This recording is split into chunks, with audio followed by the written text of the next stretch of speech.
Hare Krishna everyone. We have all heard of the epic battle of Mahabharat. We are all aware of the divine wisdom that Krishna provided Arjun before the battle could begin, when Arjun's mind was getting clouded on how he could fight his own family on the name of Dharma. If you want details of the Bhagavad Gita, please refer to the video playlist given over here. I will also give a link in the description. But I get a lot of questions on what happened after the Mahabharat battle. So let us take a deep dive in the events that transpired after the Mahabharat war. Hare Krishna.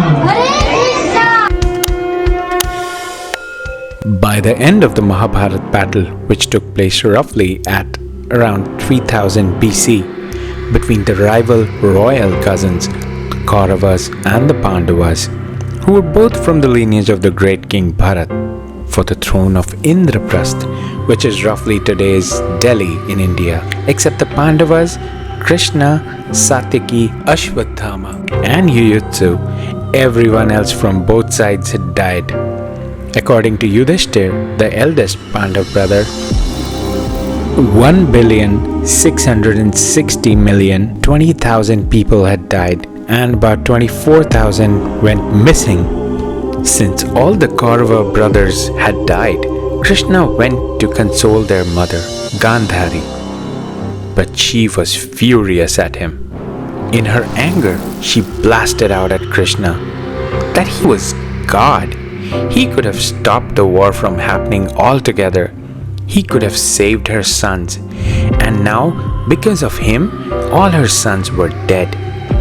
She cursed Krishna that just like she helplessly witnessed the death of all her sons, he too would witness the demise of his entire kingdom and that of his entire Yadu dynasty. Krishna was calm. He smiled at her and said that he respectfully accepts the curse. Your will would be done, Krishna said. As his own Yadu dynasty eventually becomes corrupt and mad with power, their demise would happen exactly as she mentioned. But Krishna explains that is not his duty to interfere with the free choice that people have. Everyone's destiny is written by their own actions, and it is the greed of the Kauravas which led to their demise. Then he turned to Gandhari and said that she should have taught the Kauravas to make good life choices.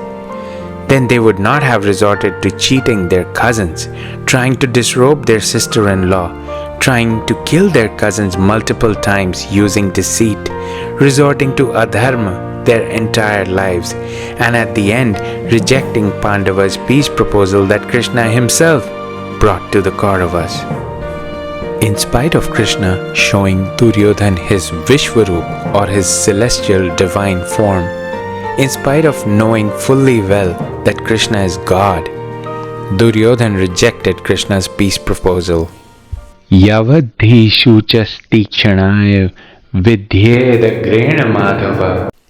Duryodhan told Krishna that he would not leave even the amount of land that could be measured by the top of a needle for the Pandavas without a war. Krishna reminded Gandhari that he had done everything he could in his power to prevent the war, but Duryodhan and his brothers wanted nothing else. So they themselves were responsible for their own demise. After Krishna returned to Dwarka, there were many years of peace following the destruction caused by the Mahabharat war. As in other kingdoms, there were not a whole lot of resources or even people left alive. The Yadavs, or the people of the Yadu dynasty, had become immensely powerful. Since Krishna was their king, the Yadavs thought they had a free pass to be rich and very powerful. This brought in slow but absolute corruption in them. Once there was a discussion of saints or rishis in Dwarka, of the likes of Vishwamitra, Durvasa, Angiras, Kashyap, Narad, Bhrigu and others. These saints were known to be Trikaldarshi, or with the ability to know the past, present and future. Krishna's children, headed by Samb, decided to poke fun at them. They dressed Samb up in a sari and tied a pillow around his stomach under the sari. then covered his face with the sari and took him to the saint. The children said Sam was a newlywed bride and asked the saints if they could tell whether she would give a birth to a girl or a boy. This enraged the saints. The saints put a curse on them, saying that they would find an iron rod in Sam's disguise, which would be the reason for the absolute destruction of Krishna's Yadu dynasty. The kids got very scared, and they had the rod grinded into a fine powder which they found within Sam's disguise. Only a small piece did not get grinded. Then they had the iron powder thrown into the sea along with the piece which did not get grinded. The iron powder got pushed back on the land with the waves, and it covered the long grass growing on the shore. The iron piece got swallowed by a big fish and eventually got trapped in a fisherman's net.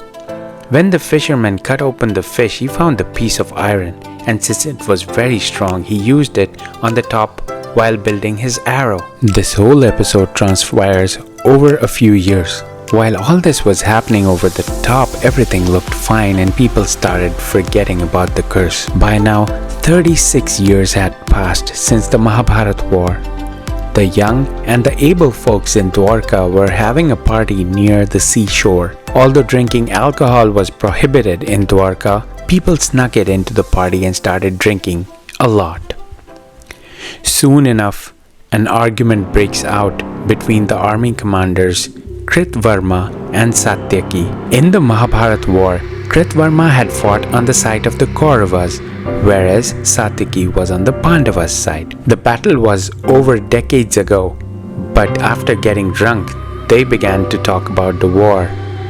Very soon, this turned into a very major argument where they started talking about each other's poor judgment in the battle. Enraged, Satyaki kills Kritvarma in the party while everyone else looks on in terror. Soon, a follower of Kritvarma kills Satyaki. This causes anger among his followers, and soon people drunk with alcohol start fighting each other. Most were not carrying any weapons, so the people with weapons were easily killing them. So the people ran towards the long grass growing on the shore and saw that due to the powdered iron which had solidified on the grass had become sharp and relatively strong. They started pulling those grass out and attacked the people coming at them with weapons. To prevent anyone else from picking up weapons from the dead soldiers, the remaining people turned on each other using the grass as weapons.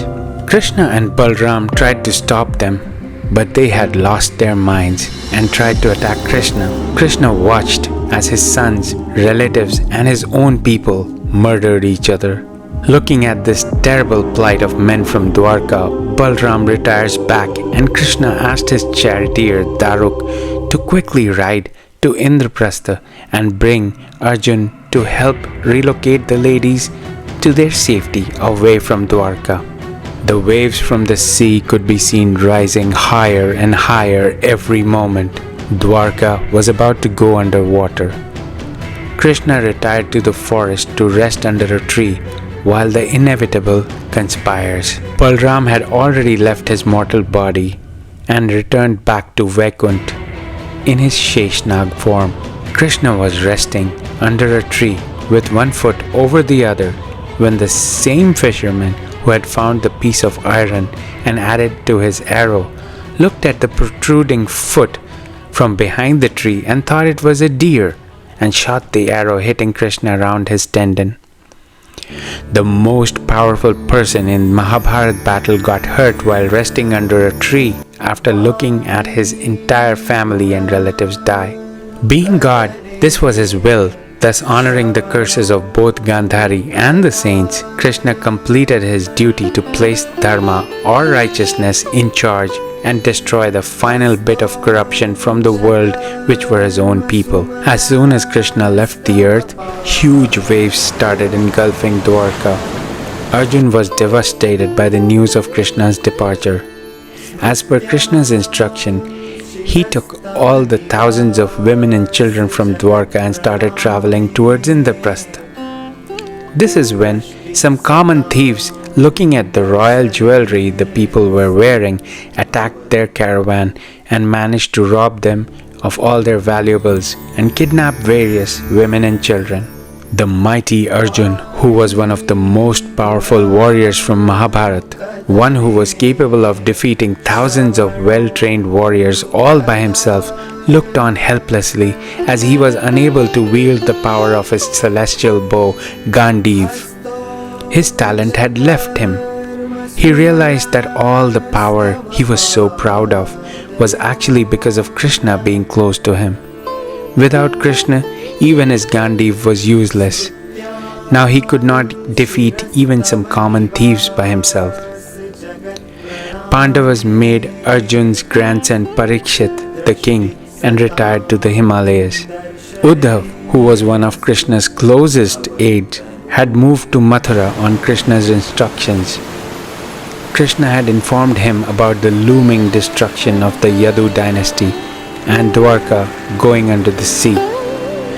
When Uddhav told Krishna that he too would like to go back to Vaikunt with him, he instructed Uddhav on divine wisdom and asked him to spread the divine knowledge he got from Krishna. These instructions were known as the Uddhav Gita. As Uddhav went to inform Radha about Krishna's final departure, she laughed and made him realize how Krishna was in everyone and everyone was in Krishna. There is no life without him.